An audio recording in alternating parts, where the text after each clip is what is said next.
open minded.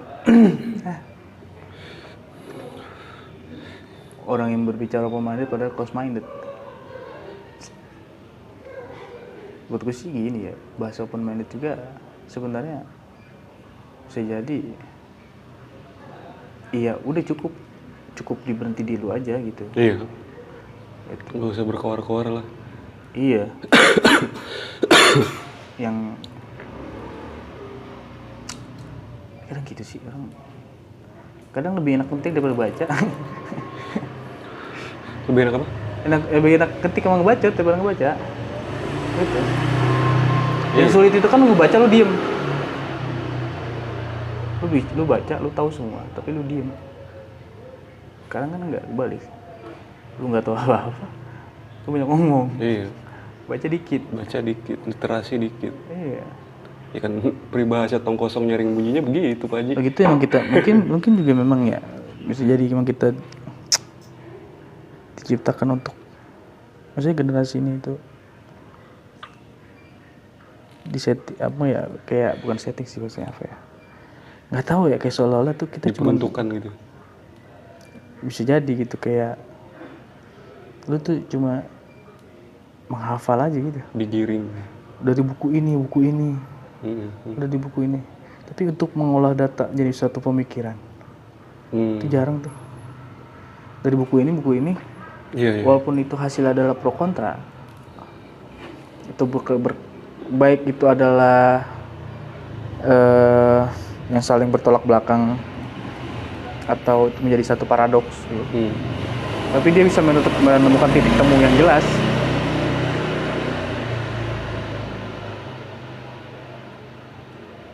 Kayak main banyak kasus yang apa tentang child free gitu ya. Iya. Itu gimana tuh? Hah? Child free gitu. Masalah ranah child free-nya sih kalau buat gua child free gitu. Ya terserah lu mau child free mau kagak mah urusan lu. Gua enggak yang gini terserah lu.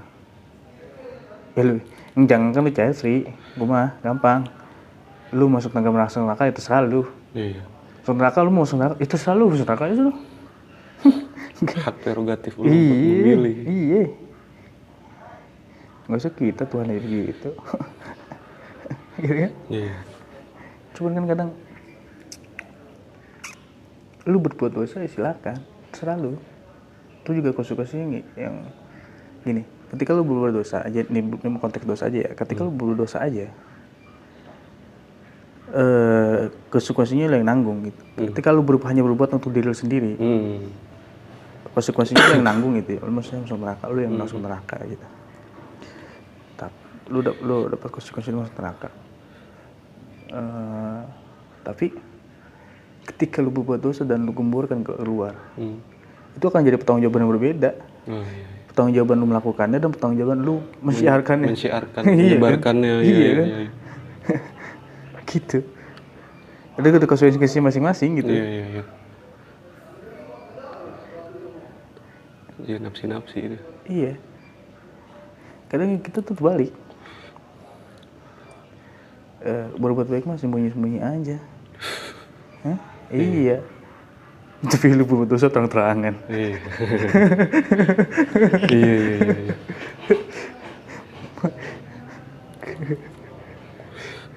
Gimana? Bisa lu ngejamin bahwa lu berbuat baik diem-diem aja kalau dosa lu terang-terangan? Iya. Itu. Udah gitu juga, andai iya misalnya bisa gue ngejamin gini. Ya oke lah gini kita hitung kita bermain kalkulasi secara hitungan matematis manusia aja lah ya. Iya. Anggaplah semua itu bernilai 1 gitu. Lu berbuat baik bernilai 1 tanpa diketahui gitu ya. Lu berbuat dosa nilai 1 gitu. Tanpa diketahui. Ketika lu terang-terangan akhirnya ada orang yang meniru itu, maka asbab musabab lu dia meniru itu. Iya. Apalagi sampai dia juga terang-terangan gitu kan. Iya. Itu bisa jadi bernilai kuadrat. Jariah. Minus pahala gue gitu. Makanya Palu lu 1. Kebaikan gue minus. Lu melakukan itu jadi 1 kan itu 0. Iya. Ketika itu dilakukan dengan terang kan berarti kan lu 1. Ketika orang yang melakukan karena asbab lu terang-terangan dan dia melakukan itu kalau disembunyi, kalau dia terang-terangan juga. Iya. Lu bisa kuadrat. Gitu kan gitu. Jadi kuadrat dan di atasnya lagi, di atasnya kuadrat apa tuh? Iya. Apa ya? Pangkat 3, pangkat 4 tuh. Kasusnya begitu sih. Ada lagi yang Bagi public figure. dia takut beribadah karena dirinya merasa belum siap gitu ya. Iya. Tapi dia berbuat dosa maksiat siap-siap aja gitu. Iya. Siap-siap aja dan digembar-gemborkan. Iya. Betul itu hal yang aduh. Bahasa halusnya apa ya? Ya tolol lah. Iya. Tolol itu halus itu. Terbalik semuanya bener terbalik. Baik semua, baik. Tadi gue ngomong apa sih? Tolol. Sebelum itu dia lagi bahas apa sih? Bahas itu kan apa namanya? Lupa kan tuh. Tahu kan? Iya keterbalikan itu. Keterbalikan ketika orang berbuat dosa malah jadi suatu kebanggaan dan digembar-gemborkan. Oh bukan, kalau melakukan dosa gini, ketika dia udah banyak melakukan dosa tapi ketika dia mau berbuat baik, Iya. bukan berbuat baik, melakukan amal ibadah dah, menjalankan perintah agama, melakukan ibadah dah, melakukan ibadahnya, dia takut gitu.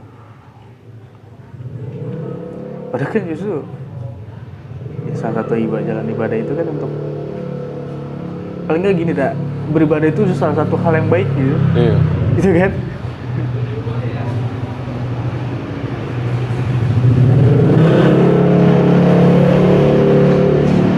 Karena orang-orang sekarang tuh ya itu yang dibilang zaman keterbalikan, jadi pengennya itu tidak diketahui kebaikannya gitu. Itu kan jadi, Pengennya terlihat buruk kayak gitu. itu yang bahaya juga gitu. Pengen terlihat buruk itu kan karena gini, gue baca pola pikirnya kan gini, lu nggak usah tahu baiknya gue, lu cukup tahu gue yang buruknya aja gitu. Iya. Sebenarnya kan lu begitu pengen diakui bahwa kalau lu berbicara gitu sebenarnya lu kayak seakan-akan lu pengen diakui bahwa lu tuh ternyata nggak seburuk itu ya. Itu kan yang bukan bahaya ya. Ternyata lu tuh baik ini. Itu bahkan lebih bahaya lu tuh jadi tersanjung dengan itu. Iya. Padahal lu memicu kayak tidak ikhlasan di situ kan. Iya. Itu jadi kayak aku berat sembunyi lah gitu ya. Biar aja orang begini-gini. Itu juga saya gue melakukan itu dengan dia juga ya orang ya gitulah. Iya. Terus tanggung jawab juga, tentang tanggung jawab itu jadi kayak asbab musabab lu melakukan itu tapi lu melakukan hal baik tapi lu sembunyi-sembunyi sehingga orang tidak ada yang melihat dan tidak mencontoh. Tapi lu melakukan yang buruk tapi ada orang yang mencontoh dan orang-orang yang melihat itu juga sama pemikirannya seperti lu, bakal akan terlihat justru makin buruk peradabannya. Ya kelihatan semua kehidupan buruk gitu. Yang baik itu jadi tersembunyi gitu. Iya. Lantas kalau orang-orang yang belum siap dan dia tidak benar-benar memahami bahwa apa yang dilihat itu ternyata kan karena lu sembunyiin kebaikan itu, maka yang dilihat dengan orang polos yang dilihat baik, dia meniru dengan yang jeleknya doang gitu. Jadi kacau. Iya. Apa gini ya, terus udah gini, tapi kan gue kenapa ngomong gitu karena ketika gue kan untuk berbuat baik itu dengan ikhlas itu sulit kan. Satu contoh beginilah, gini aja, ada salah satu cara biar kita bisa ikhlas ya kan. Kita bisa studi kasus aja lah, ini bisa dikembangkan lagi kali ya. Misal kita ada pengemis nih atau ada apa ya, kita yang lu bilang dulu tuh. Iya. Ngasih makan kucing, ngasih makan hewan. Oh iya. Itu ntar ke situnya ntar dulu dah. Ini lu yang ini. Bagaimana lu ikhlas? Bagaimana tuh pelan-pelan melatih keikhlasan itu? misalnya ada pengemis atau ada minta-minta gitu, atau apa ya, nggak usah itulah, itu nanti bisa aja kan ya gitulah ya. Iya. Ada orang minta bantuan yang benar-benar lagi sulit banget itu ya, terus lu kasih itu gitu, lu sedekahkan itu. Terus bagaimana caranya biar lu benar-benar ikhlas, yang lu tidak mengungkit itu, lu lupa dengan itu, selalu memberi gitu kan. Kan pada hakikatnya kan bersedekah itu kan seperti itu ya. Jangan pernah lu ingat gitu. Iya. Tapi untuk melakukannya susah. Jujur aja susah. Susah. Selalu ingat terus. Selalu ingat. Ada aja. Apalagi kalau misalnya kita juga lagi susah. Tuh udah kesimpan lama nih. Tiba-tiba pas lu inget aja tuh. Iya. Aku pernah ngebantu ini. Iya. Susah kan? Mana nih jawabannya kok? Gitu kan? Kadang kita menuntut diri sendiri, menuntut lagi gitu. Menuntut jadi nagih Gusti Allah. Iya. Parahnya itu. Saya pernah bantu orang, ya Allah. Untung masih pakai pensel gue jatuh. Saya gue hapus lagi nih.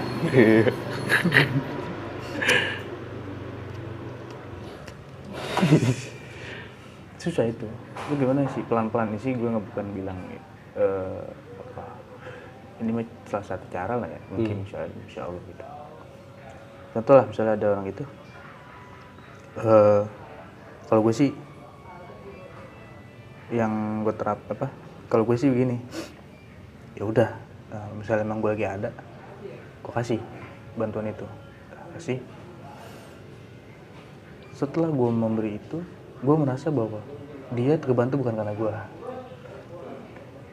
Itu kan poin-poin yang paling penting, yang mendasar bahwa kita akhirnya ingat kan, itu karena ada dalam hati kecil kita merasa orang ini kebantu sama gue.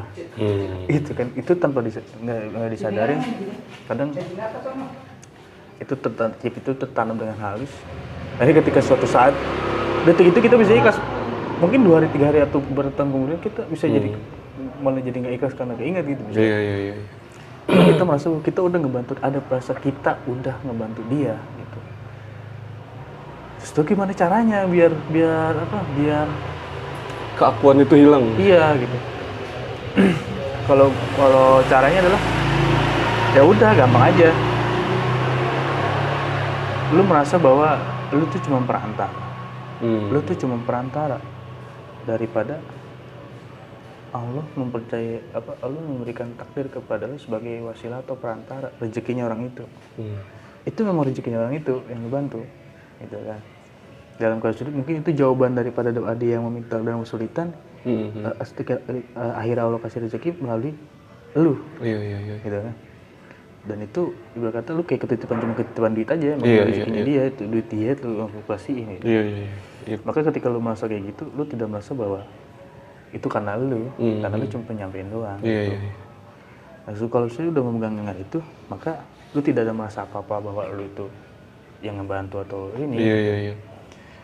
Nah, setelah itu dan ketika lu menjalani itu dengan baik, maka ya sebagai orang yang dipercayai dan amanah untuk menyampaikan itu, masih lu nggak ada rewardnya, gitu kan? Rewardnya kan bisa macam-macam, atau jalan kurang suatu saat, atau mungkin misalnya itu pas menjadi pahala gitu. Gitu aja, simpelnya, gitu.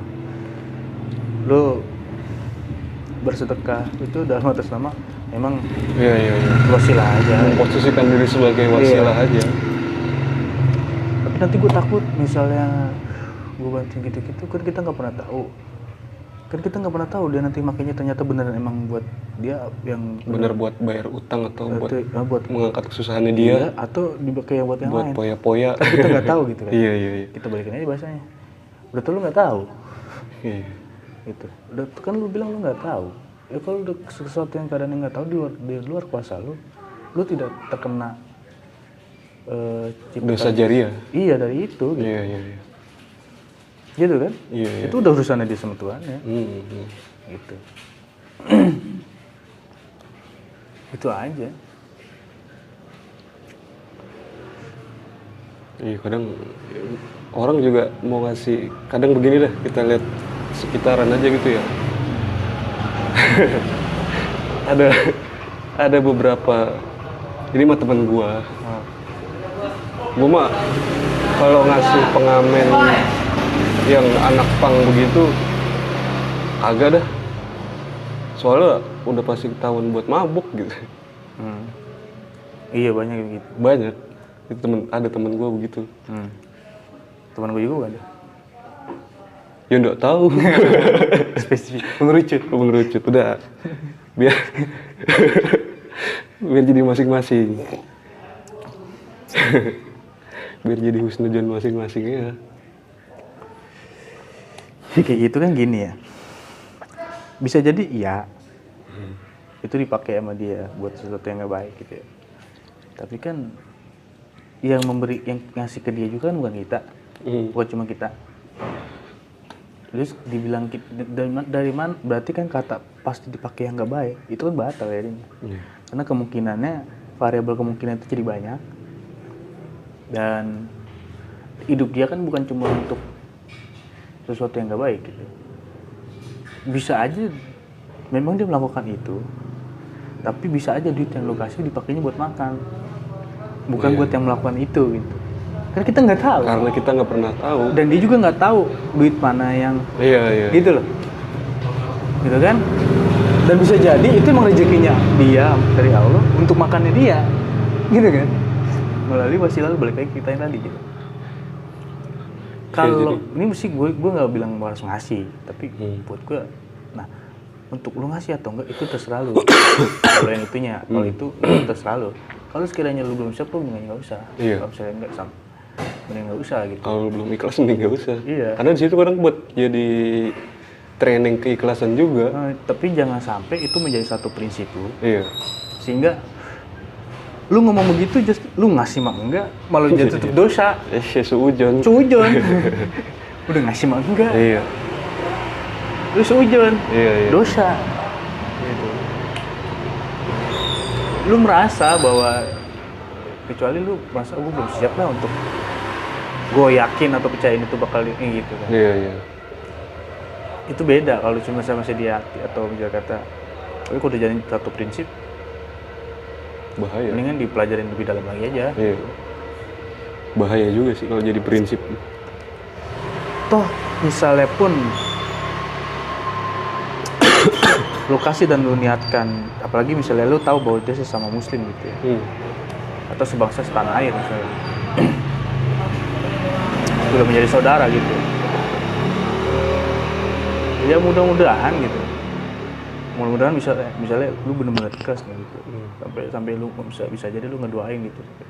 Lu benar-benar ikhlas. Itu dipakai nih buat yang enggak benar, misalnya mabuk apa narkoba gitu ya. Bisa jadi wasilah asbab musabab lu terlalu ikhlas. Dan lu berdoa bisa itu.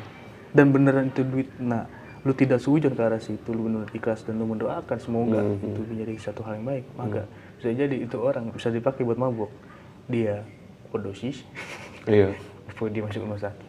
Terjadi sesuatu hal sehingga dia sadar. Iya kan bisa begitu. Iya. Gitu. Bisa jadi begitu. Gitu. Tapi kan untuk mempercayai itu ya sulit memang. Sulit. Ya, kalau misalnya kayak gitu ya udah jalan tengahnya gimana? Ya kan ada lembaga-lembaga yang memang itu ya ke situ aja. Iya, ke situ aja. Yang lebih pasti. Tapi ada yang lebih penting sih. Daripada itu. Sebelum lu ngomong lawan gitu ke tetangga. Iya. Lu ngomong gitu sih, tetangga lu kelaparan sama bohong. Iya. Itu. Yang udah pasti tahu. Gitu. Iya, betul.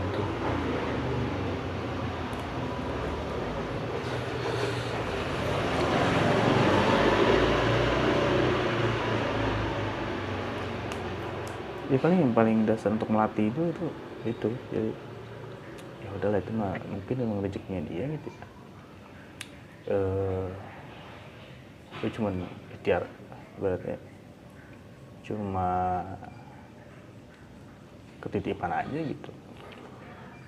Iya, buat menghilangkan keakuan itu tadi. Apalagi gini, kalau misalnya di hati, dalam hati kecil tuh ada perasaan pengen ngasih, biasanya itu tanda bahwa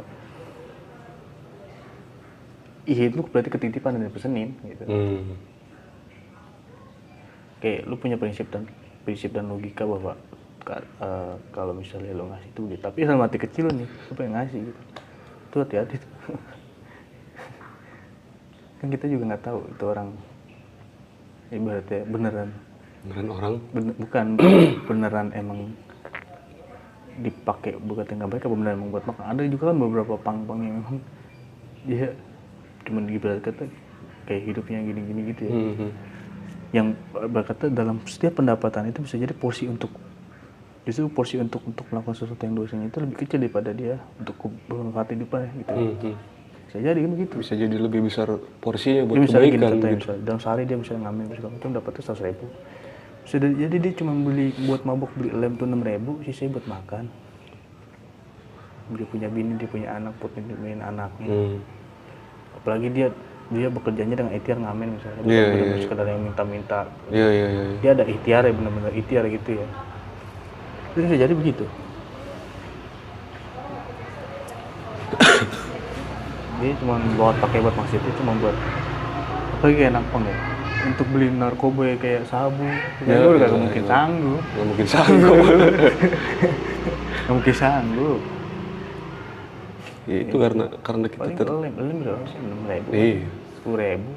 Karena kita terlalu jauh berspekulasi itu tadi. Itu makanya. Ya intinya sih sebenarnya mah apa namanya, urusan ngasih mah kalau mau ngasih aja, mau dipakai sama dia urusan dia sama Tuhan, urusan ngasih mah urusan kita sama Tuhan, jadi masing-masing gitu. Itu masih ada satu kasus yang lucu lagi nih. Misalnya ada satu kasus yang ini dia bersedekah melalui lembaga gitu, lembaga sedekah memang gitu. Lembaga sedekah ini dia punya suatu kestrukturan atau dia punya sistem gitu. Amilnya gitu. Nah, dia marah-marah gara-gara ada spanduk besar, baliho besar gitu yang bisa mahal untuk bisa sanggup bayar baliho pinggir jalan itu kan mahal gitu ya. Dia bilang begini, berarti selama ini duit gue belum tentu nyampe ke orang miskin dong. Bisa aja nih buat bayar spanduk ini, buat bayar baliho ini gitu. Reklama ini gitu. Lumayan tuh sewa reklama tuh. Iya, berarti duit gue nggak sampai ke orang miskin. Berarti gue begini, gue nggak mau lagi ke Jakarta kalau begitu. Kalau di lembaga ini kalau misalnya kayak begitu mah, bukan jari atau pemanfaatan, malah jadi buat ngiklan gitu. Nah kalau gue nih justru gue berharap bahwa iya paham. Duit gue malah ke situ. Kenapa? Wasilah dari itu banyak orang. Wasilah jadi itu akhirnya ngajak orang untuk. Iya. Jadi wasilah buat syiar juga gitu kan. Iya. Itu justru lebih jariah lagi. Iya, lebih jariah lagi. Iya. Ada orang yang tiba-tiba pengen bingung mau punya zakat dari kemana, terus dia ngeliat, kesini aja nih, kunjungin sedekah, akhirnya itu benar-benar tersalur gitu kan, banyak yang bantu. Itu kan jariah. Iya. Terus ada yang berarti selama ini duit gua bukannya ke rumah tapi malah dimakan sama karyawan-karyawan sama amilnya yang dimakan. Ya emang amil mah ada haknya kan secara syariatnya memang ada gitu. Perhitungannya ada gitu. Jelas dan itu jariah juga kan, selama amil itu tercukupi hidupnya, dia tetap istiqomah di sana gitu kan.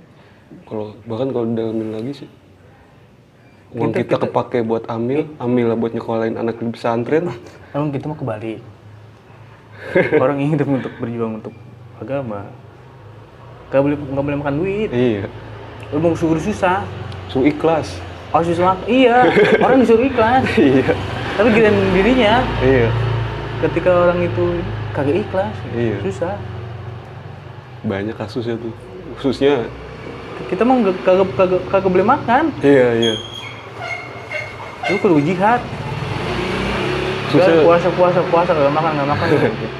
Penting gue nyampe sih mati syahid udah. Itu pengennya begitu. Iya. Khususnya guru-guru ngaji kampung tuh. Harus gratis, harus apa lah. Iya. Terbalik kan. Iya. Yang menuntut gratis itu justru kita. Muridnya gitu. Tapi guru-gurunya inti ibaratnya harus itu yang menolak atau yang merasa harus gratis itu juga gurunya. Iya. kita sebagai murid ya harus nopang terus. Harus jor-joran bahkan. Jor-joran bahkan gitu. Harus mikir kayak Iya. guru gue makan apa lo gini. Tapi dia ikhlas gitu ya. Kalau gitu kagak, kita yang malah ikhlas. Iya. Kita yang malah ibaratnya jangan ngarepin. Jadi kita menggurui guru itu. Kacau. Kagak, gurunya kelaparan kita bodo amat. Iya. Sian.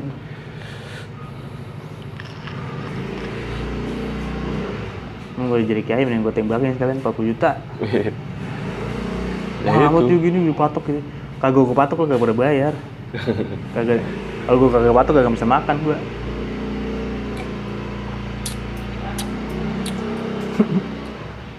Kan nggak mungkin ujuk-ujuk kalau gue kagak patok lu, kalau lu belum kagak bakal ngasih lu. Iya. Kalau gue kerja nyari gini kagak nyampe siar. Iya. Iya. Pengennya mah gini, lu kerja tetap kerja, pulang kerja capek-capek, udah lu dakwah siar gitu, sampai pagi tidur sejam, besok kerja lagi gitu. Iya. Komplikasi. Ini ya kalau kuat, insya Allah tisahit itu. Tega. Tega amat.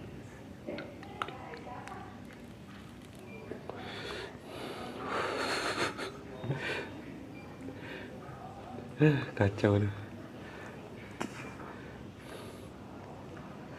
Ya Allah, astagfirullah.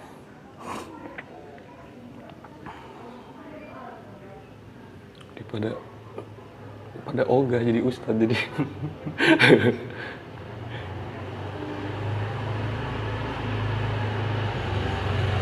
Kemarin ada gini loh. Emang bagusnya tuh kayak zaman dulu sih. Kita tuh sebenarnya emang apa ya, sulit juga sih memang. Kadang kita juga melihat ulama juga dari namanya, maksudnya dari ini ya sih, dari apa sih, sosok Iya. gitu. Sebenarnya yang paling bagus itu dari sanad. Gitu. Kayak begini contohnya, misal wajar lah kalau misalnya ulama itu bertarik sebegitu gedenya gitu, nggak bisa disalahin juga gitu. Karena kita yang mengidolakan tokohnya gitu, bukan isinya gitu. Sebenarnya jalan tengahnya begini, gampangnya. Kalau kita paham dengan sanad gitu, maka yang dibilang bahwa kayak misalnya Ustaz Abdul Somad lah, sebagai contoh gitu. Beliau dari Riau gitu ya, kita undang kemari, patokannya puluhan juta segala macam, beliau aja. Kenapa? Karena satu, permintaannya banyak, beliau cuma sendiri yang nggak mungkin kan bisa belah 4 7 gitu ya, terjangkau semua gitu. Sedangkan permintaan tumpuk semua. Asbab orang pengen ngeliat beliau nya gitu ya. Nah, itu menjadi wajar mahal, tapi ketika dibilang mahal ini malah jadi satu kontroversi gitu. Sebenarnya yang paling bagus tuh bersanad tuh maksudnya ya mungkin biar aja beliau tuh di Riau gitu, tapi murid-murid yang kemari dan yang di sini itu pada belajar sama murid-muridnya beliau gitu, yang karena jelas memang sanadnya ke beliau. Iya gitu kan, maka untuk kesenjangan ibadah tadi itu akan terminimalisir. Iya. Gitu. Tapi tetap supply keilmuan itu tetap nilainya sama, ya kan? Iya. Muridnya beliau ke Jakarta, ada yang di Jakarta, taruh kota Jakarta, di setiap kabupaten itu ada misalnya, di setiap kecamatan itu ada misalnya. Itu kan jadi lebih ini ya, dan sanad itu jelas. Gitu. Sanadnya jelas, terus jadi secara jariah juga lebih sampai. Iya. Karena itu sih problemnya, memandang sosoknya jadi begitu. Itu. Kalau beliau nggak usah ditanya, mau dipanggil di mana mah ayo aja namanya. Iya. udah orang hebat. Hidup matinya untuk siar. Iya gitu. Sanatnya kesini, muridnya dari ini kesini, Gurunya ini terus nyambung. Ustadz ini ternyata Ustadz Susana. Gitu aja gampang ya. Siar itu begitu. Zaman dulu begitu, dari Rasulullah bisa ke Indonesia kan. Iya. Gitu ya. Sayyidina Ali juga kan kesini melalui sanat gitu. Kalau Rasulullahnya ditarik-tarik kemari mah dah kagak nyampe. Sanat itu kan mata rantai emas. Itu begitu kan jadi cukup, ibaratnya nggak usah sampai puluhan juta gitu yang kayak ini kan gitu.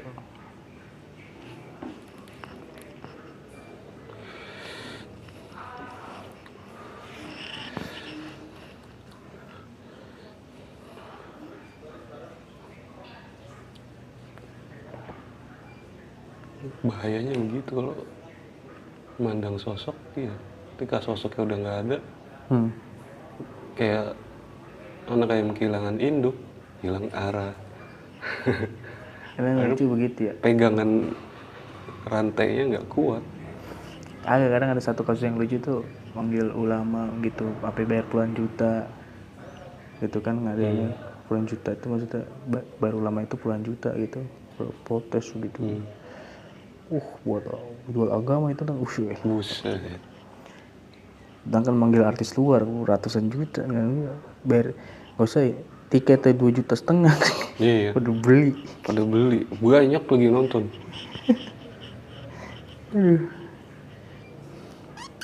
Padahal tidak ada nilai kebermanfaatannya. Itu menafsi-nafsi gitu. Nafsi. Gak tahu itu mah. Ada cuman kan maksudnya menghibur. Gue bukan, kalau tadi bahasa gue tuh bukan perbandingan gue, tapi buat gue kalau bahasa gue tuh fair aja.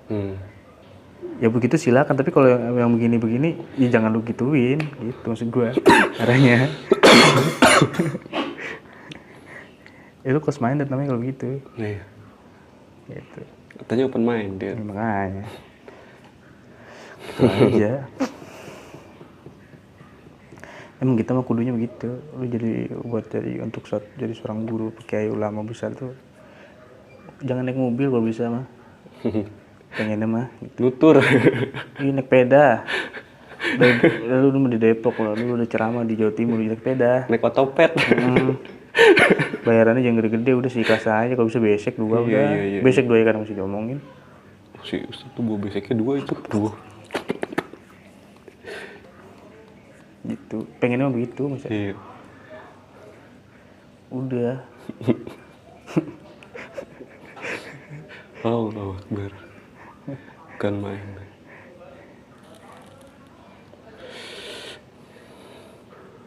Gitu. Udah disiapin acara, udah bikin tanggal gitu. Ujuk-ujuk segitu padatnya, tahu-tahu Ustaznya sakit. Yang dimencak-mencak ke panitia. Iya. Nih nggak datang kayak gini. Bukannya bareng-bareng jengukin kan? Jengukin, kasih bisyarah. Kadang gue bingung begini ya. Ini ada satu yang paling bingung lagi ya. Kalau lu tengetin nih, misalnya ada takbir atau ada acara besar di masjid itu.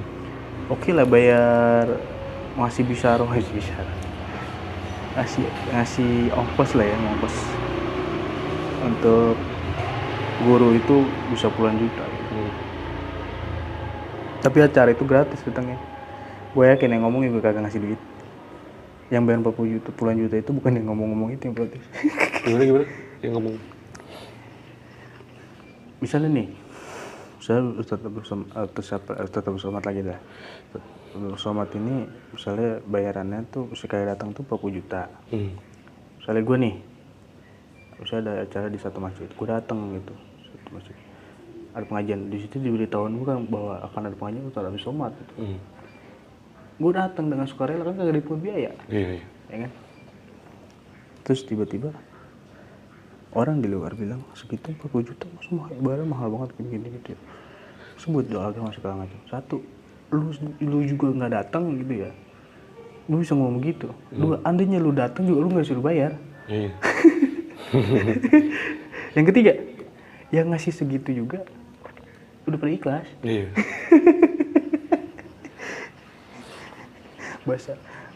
bahasa halusnya mah enak banget begitu, gue juga mau gitu mah gitu. Iya. Bilang aja pengen gitu. Iya. Mentang-mentang bilang jual agama gitu.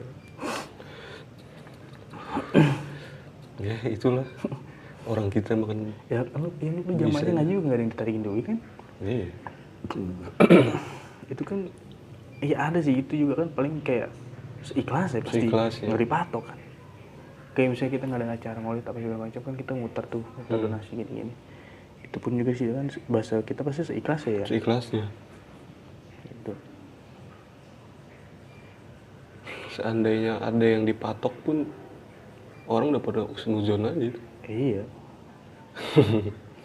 Padahal kan tujuan matok itu kita nggak tahu juga, entah buat operasional pengajian itu, Iya. Itu. entah buat perawatan sound system atau apa, karpet. Itu kadang jadi kayak Iya, kadang jadi yang ngomong gitu. orang yang berjalan di agama tuh harus ikhlas gitu loh. Stigmanya ada begitu.